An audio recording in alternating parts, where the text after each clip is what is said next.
Сегодня 13 марта 2026 год. Зима опять вернулась. Опять немножко похолодало.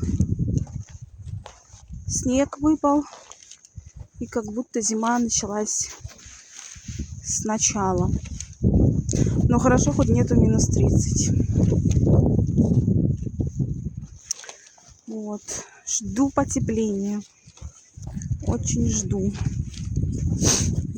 Надеюсь, когда-нибудь оно настанет. Ничего.